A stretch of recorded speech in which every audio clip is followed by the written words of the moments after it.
Happy Earth Month. The downside to Earth Month, though, is that this is the month of greenwashing.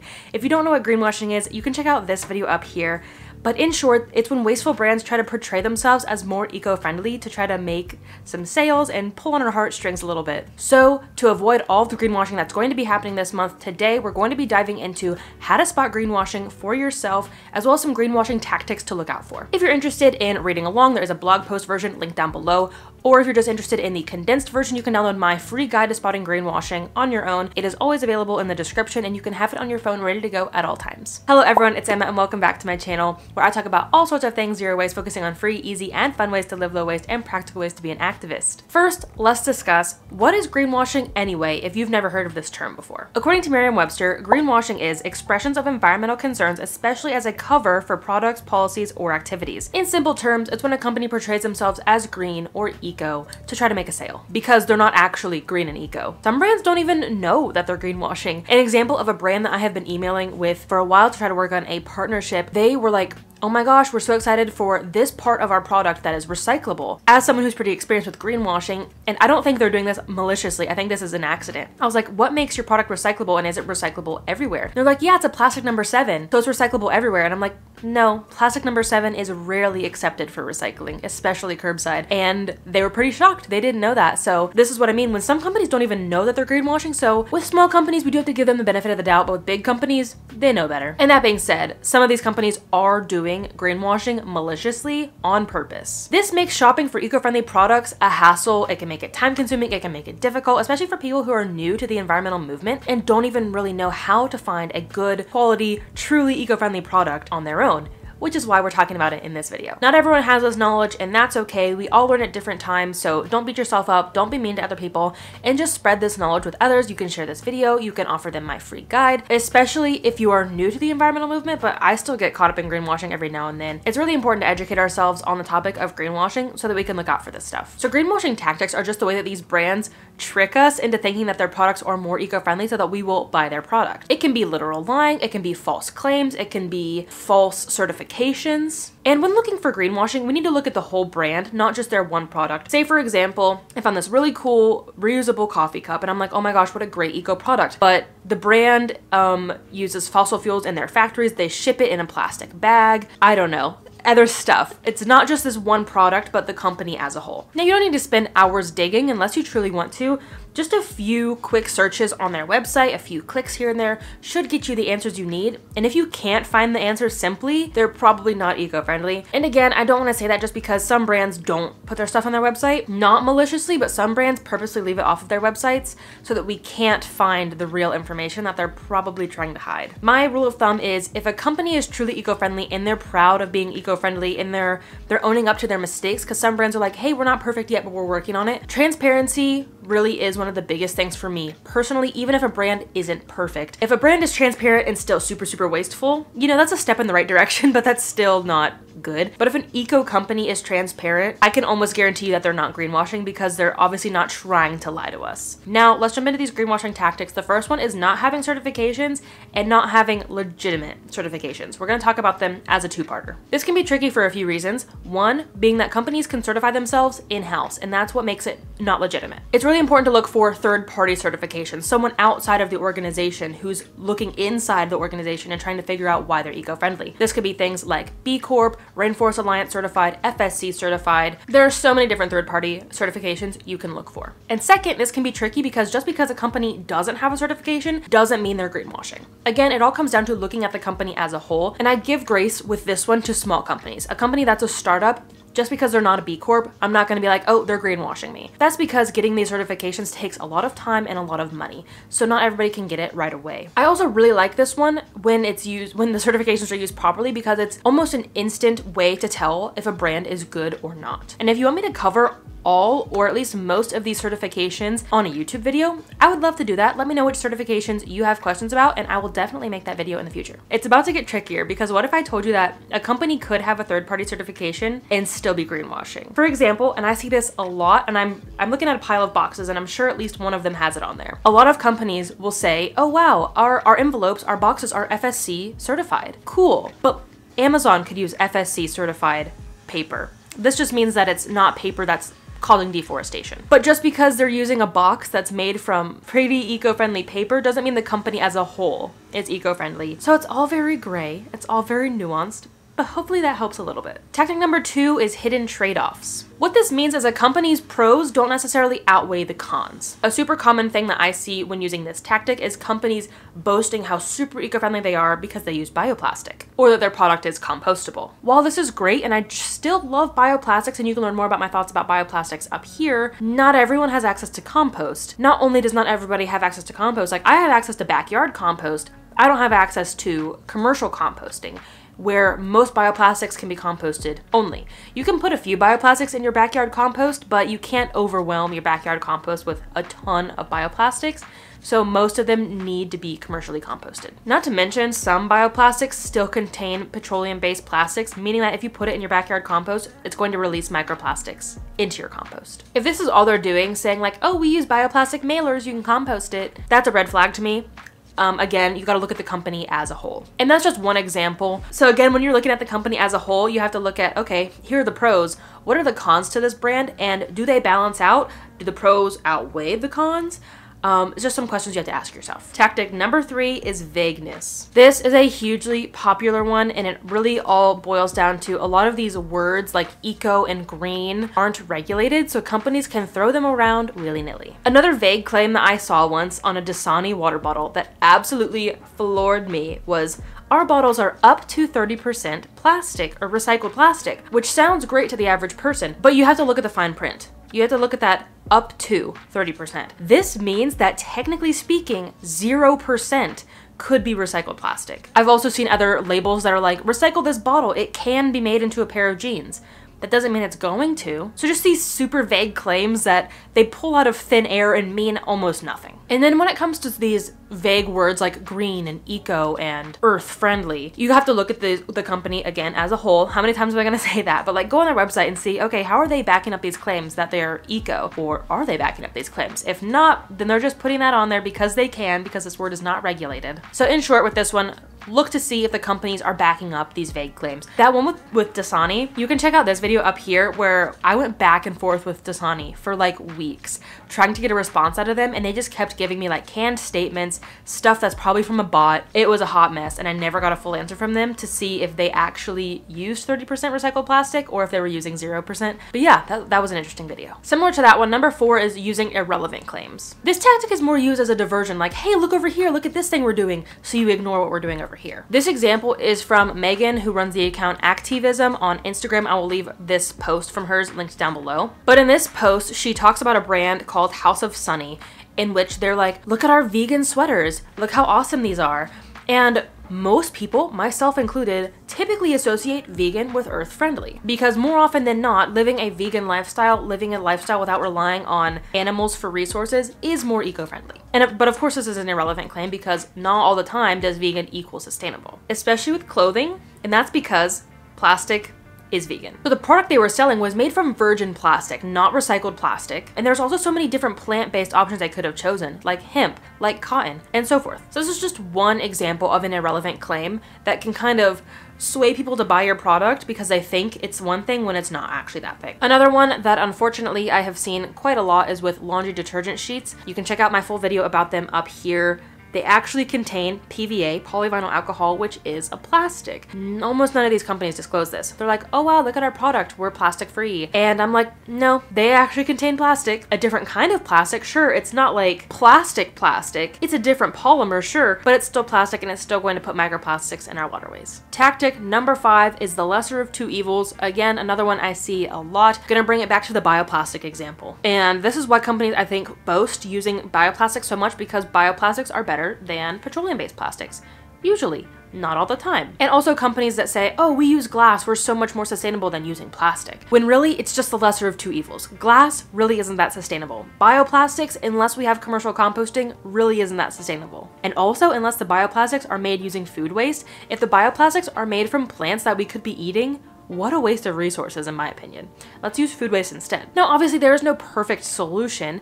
I think these are baby steps, sure, but just because a company uses A baby step above plastic doesn't make them an eco-friendly company. Single-use anything isn't sustainable, no matter how recyclable or compostable it is. We need to have stuff that's reusable first, especially in a country where a company, essentially.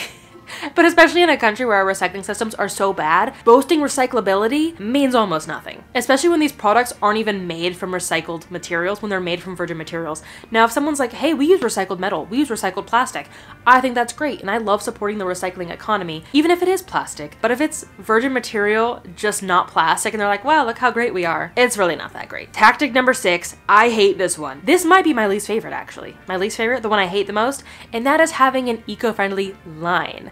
Not actually having an eco-friendly brand. In my first greenwashing video, I talk about this example about some sponges I saw at the store. They had their colorful sponges packaged in plastic right next to these neutral brown sponges packaged in cardboard, right next to each other. Same brand. And they're like, look at how eco-friendly this product is. We love the environment. We care about the earth. 2 things about this sponge. When you flipped it over, it was like only 50% made from plants. The other 50% was still plastic. And 2, if this brand really cared about the environment, why are they still selling their wasteful products made from 100% plastic? If they really cared, why does their sponge still contain plastic at all? Obviously, I'm getting pretty heated about this. I could rant about this all day, and I see it so often. Another one that I think we have all seen is H&M.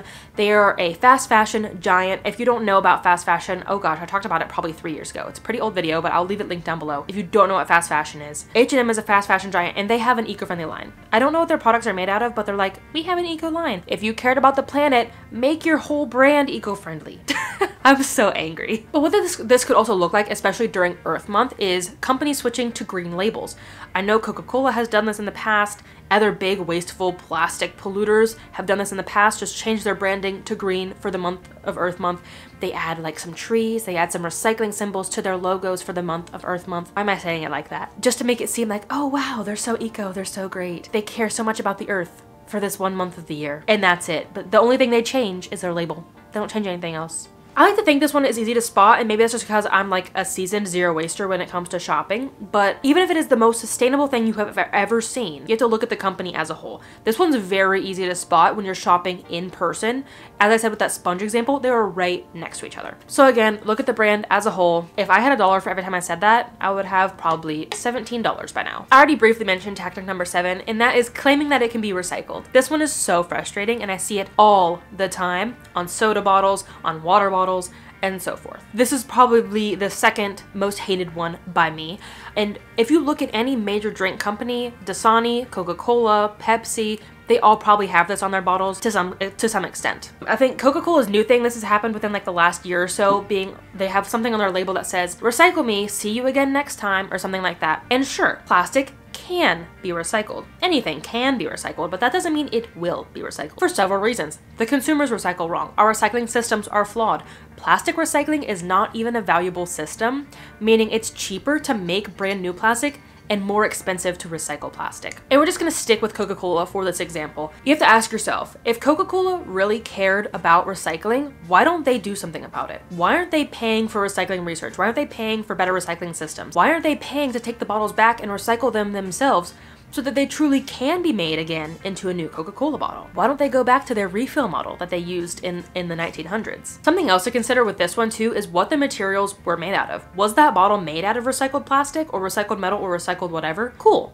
That's pretty nice. That means that company actually supports the recycling system, and they probably will use recycled plastic in the future. But if a company is using virgin plastic, virgin metal, virgin whatever, and saying, oh, we're recyclable, they don't really care about recycling. If they did, they would use recycled materials in the first place. Number 8 is green initiatives. This is otherwise known as carbon offsetting, or doing something after all of your things have been made to offset what you've created. I just made a full post on carbon offsetting that you can check out up here and learn all about it. Is carbon offsetting greenwashing? How does carbon offsetting work? And so forth. But in short, as a concept, carbon offsetting is not greenwashing, but it can be used for greenwashing. What this means is that companies don't care about using fossil fuels. They don't care about what their product is made out of or how it's shipped or what it's packaged in. Carbon offsetting isn't designed to help someone reduce their waste, and these companies aren't even trying to reduce their waste. They're essentially just paying reparations to be like, sorry we polluted the air so much, hope these trees help. But this could also look like companies giving money to charity, Amazon.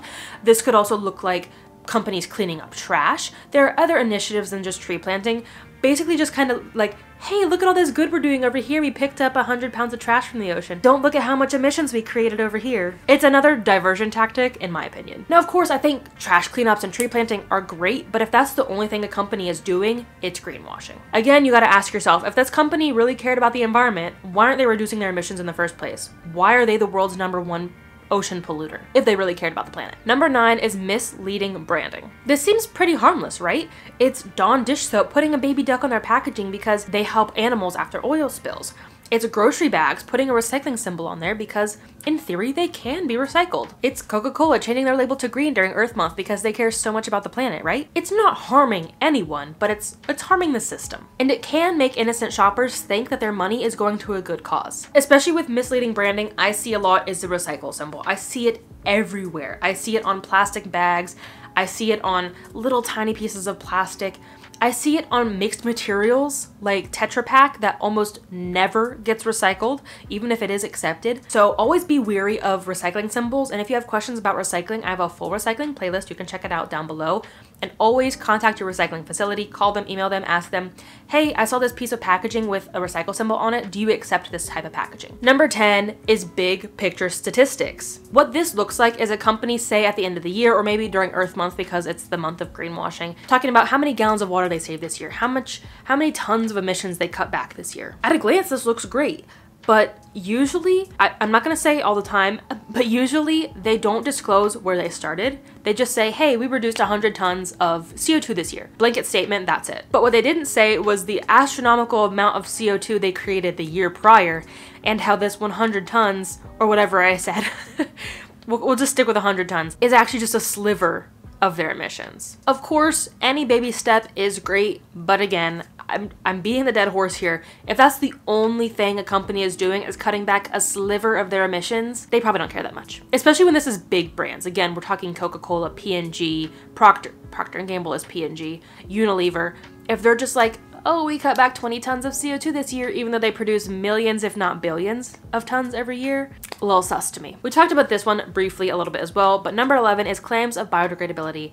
Companies love the term biodegradable, and here's why. First, biodegradable as a term is not regulated. Anybody can use it anywhere on anything. And number 2, technically speaking, everything is biodegradable. Everything will break down at some point.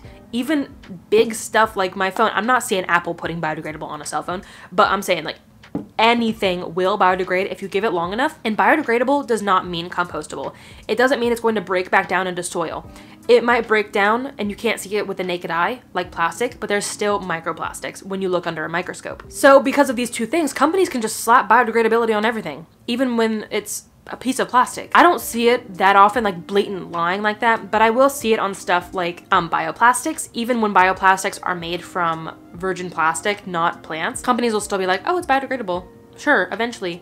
But you should not be putting it in your compost. They don't put these rules on their packaging. Compostable means that something will actually decay and turn back into organic matter. Again, think food waste. So be very wary of this claim. And number 12 is lying or hiding things. It's just straight up lying. I don't see it all that often, but it does exist. Something that has been very unfortunate as the rise of zero waste has risen. That was a bad sentence. All these zero waste stores popping up and being like, oh, look at us, we're so eco-friendly. We sell bamboo soap holders, we sell bamboo toothbrushes, but they don't say where they're made, who makes them. If you get on Alibaba, drop shipping, it looks exactly the same as the products they're selling. So a lot of these zero waste stores are just drop shipping and not disclosing that. And if you don't know what drop shipping is, it's essentially fast fashion for everyday products. So stuff that is made from unsustainable materials, even stuff like bamboo. So it's made from sustainable materials, but it's not made in good factories. It's probably not made with ethical labor. They're mass produced, they're low quality. Now, I'm not saying that everybody needs to post their supply chain on their website. If they do, that's awesome. But if they don't even want to say where it's made, like even if you ask them privately in an email and they still don't tell you, it's a bit of a red flag to me. It can be deceptive and ultimately it can be greenwashing. Thank you so much for watching this video, especially if you made it all the way to the end. I really appreciate your time. If you found any value in this video, I would appreciate a thumbs up as well as sharing this with others, especially now that it's Earth Month and greenwashing is going to be running rampant this month. I want everybody to indulge in these zero waste swaps that are coming out this month and being advertised this month, but also want you to be wary of all of these face swaps that are coming out this month. If I missed any more greenwashing tactics, please leave them down below. I could probably make a part 2 if there are a bunch more that I missed. And if you want to test your skills, definitely download my free guide. Not only so you have it on hand wherever you go, but I also have a fun little quiz at the end of the guide so that you can see if you're a greenwashing expert or if you still need a little bit of practice. The better we all become at spotting greenwashing, the harder it will be for these brands to greenwash us and the higher standards we can hold them to. If we keep giving them our money for making these fake eco products, they're gonna keep doing it because they're getting away with it. The more they get away with it, the lower the bar is and the harder it's going to be for us to be truly eco-friendly. But don't just stop here with greenwashing, actually write to these wasteful companies. Will Coca-Cola listen to you? Maybe not. But if you find a smaller brand that's not doing something eco-friendly or that's doing something that's not eco-friendly, maybe that's a better way to say it, write to them. I have several videos on how to write effective letters. I already mentioned one. I have one on how to write effective letters and also how to write to your elected officials.